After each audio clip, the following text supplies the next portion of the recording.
Hello guys, welcome to SP অফিসিয়ালে সবাইকে স্বাগতম। আশা করছি সবাই ভালো আছে। তো আমিও খুব ভালো আছি। গুড মর্নিং সবাইকে।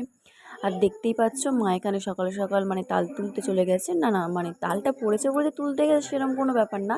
ব্যাপারটা হচ্ছে স্নান করতে গেছিলো, দেখছিলো তালটা পড়েছে, তার জন্য তালটা তুললো। তো দেখতেই পাচ্ছ তালটা অনেকটা বড়। তারপর সকালবেলা টিফিন করে নিলাম, নেওয়ার পরে বাগানে গিয়ে একটু ব্লগ করছিলাম, সেইটার ভিডিওটা করে নিয়েছি। আর এটা হচ্ছে আমাদের বাগান, বাগান করেছে মা নিজের হাতে, সেই গাছে ফুলটা ফুটেছে। তারপর দুপুরবেলা ছিল মাছের ঝোল, আর এখানে একটা চচ্চড়ি টাইপের করেছিল, সেটা খাওয়া দাওয়া উঠে তারপর এখানে একটা পেয়ারা মাখা করে ফেললাম। আর এই পেয়ারা মাখাটাই পরে তোমাদের মিনি ব্লগে দেবো আর কি। তারপরে সন্ধ্যা হতে চলে গেলাম আমাদের যে শনি মন্দির আছে সেখানে পুজো দিতে। এই যে দেখতেই পাচ্ছ ওখানে পুজো দিয়ে দিচ্ছিলাম। তারপরে এই যে বামুন মশাই এখানে একটু পুজো করে নিচ্ছিল, নেওয়ার পর আমাদের পুজো প্রসাদটা ঠাকুর থানতে নেমে আর কি খাচ্ছিলাম। তারপরে এই যে চলে এলাম বাড়িতে এসে দেখলাম যে মা তালের বড়া করছিল। আর তালের বড়া ফার্স্ট করলে আমাদের গোপালকে আগে দেওয়া হয় আর কি, তো সেখানে গোপালকে দিতে গেলাম আমি। তারপর দেওয়ার পর রাতে ছিল খিচুড়ি।